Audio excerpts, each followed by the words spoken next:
Almost everyone has at some point lost a little of themselves in a relationship. Adjusting, accommodating, quietly prioritizing someone else's comfort over their own for a while. For most people, this is occasional and reversible, a temporary leaning rather than a permanent shape.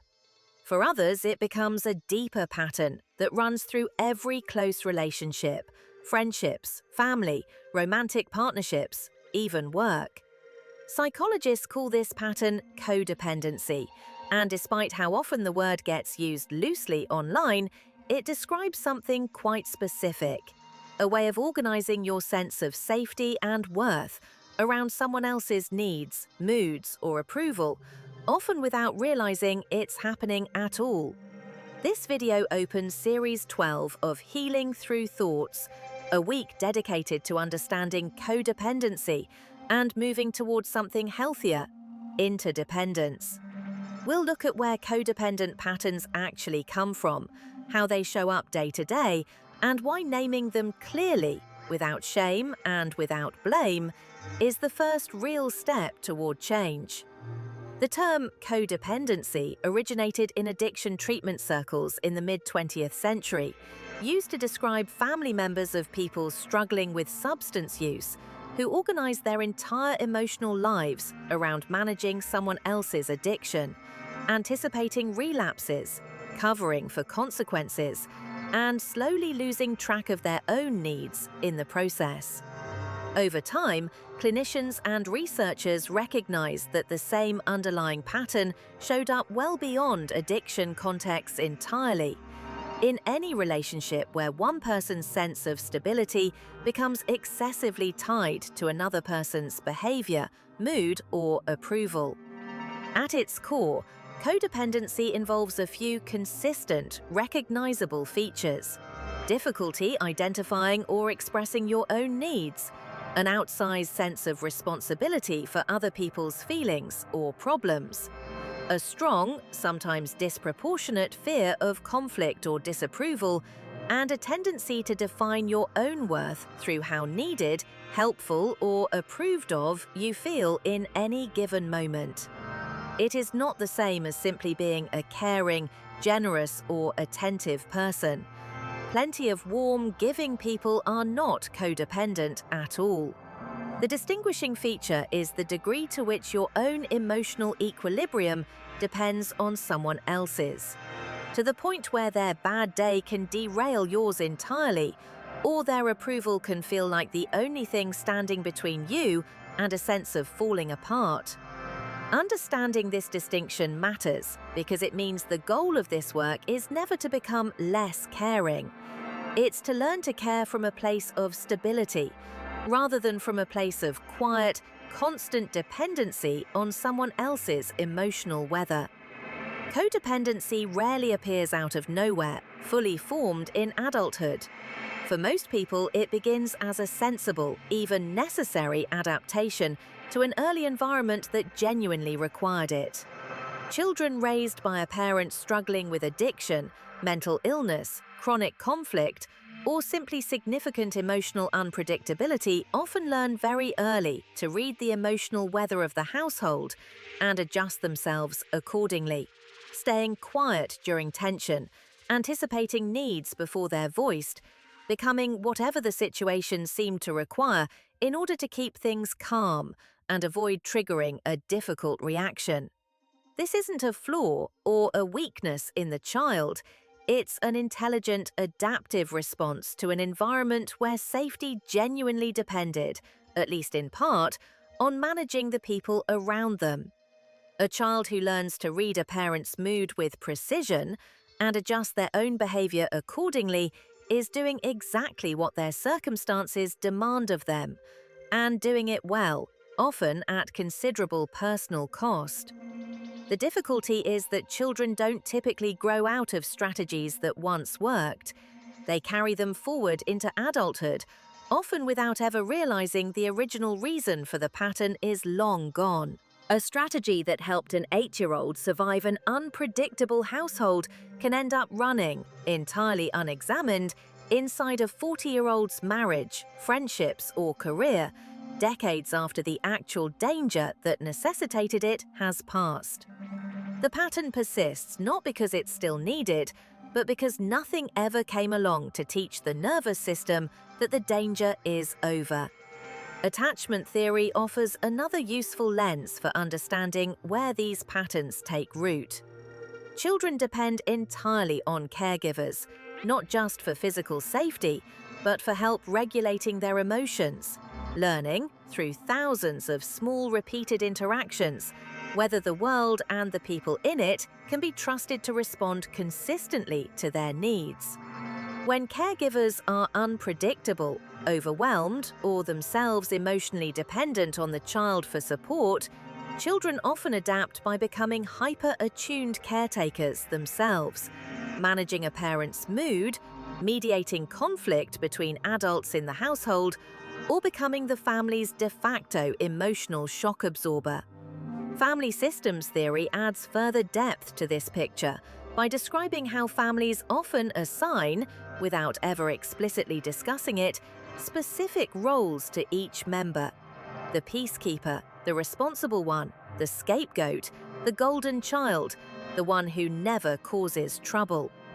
A person who grew up as the strong one or the fixer within their family may have learned, implicitly, that their value within the family system depended on continuing to play that exact role, regardless of the personal cost.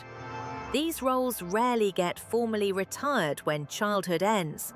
They tend to follow people quietly into their adult relationships, replaying the same dynamics with new partners, friends, and colleagues in entirely new settings. Because the underlying belief that drove the role in the first place, the sense that love or safety has to be earned through usefulness, was never actually examined or updated. In daily life, codependency rarely looks like an obvious crisis or a dramatic turning point. It usually looks like a string of small, almost invisible patterns, repeated so often they start to feel like simply who you are. Agreeing to things you don't actually want to do because saying no feels genuinely unbearable. Feeling responsible for fixing other people's problems before they've even finished describing them. Monitoring someone else's mood constantly and adjusting your own behavior preemptively to manage it. Or feeling a disproportionate wave of anxiety the moment someone close to you seems even slightly upset. It can also show up as a quieter kind of self-erasure in ordinary conversation, going along with opinions you don't actually hold, carefully avoiding topics that might create even minor friction, or struggling to answer simple questions about your own preferences because you've spent so long tracking someone else's that your own have grown faint with disuse. None of these patterns taken individually are alarming or unusual. Everyone does some of this, some of the time. Together, and sustained over years, they describe a life increasingly organized around someone else's internal state rather than your own, often without a single dramatic moment marking when that shift happened. Recognizing the cumulative pattern, rather than any single instance of it, is usually what makes the difference between vaguely sensing something is off and actually being able to name what's happening. One of the most common points of confusion is the idea that codependency is simply what happens when you care too much about someone. This framing, while understandable and common, misses an important distinction that matters enormously for how you think about changing it. Genuine care allows for two separate whole people. You can feel deeply for someone, support them generously through real hardship, and still maintain your own emotional center, your own opinions, and your own life outside the relationship in question. Codependency, by contrast, involves a kind of merging. Your well-being becomes contingent on theirs, to the point where there's little meaningful distinction left between caring about someone and needing them to be okay in order for you, yourself, to feel okay. The caring and the needing become tangled together so thoroughly that it's hard to tell where one ends and the other begins. This distinction matters practically because the goal of addressing codependency is never to care less, become more guarded, or hold people at arm's length. It's to learn to care from a place of wholeness rather than dependency, to be genuinely present for someone without quietly disappearing into them in the process. People who do this work successfully don't end up colder. They often end up able to give more freely, precisely because their giving is no longer secretly funded by their own unmet need for stability.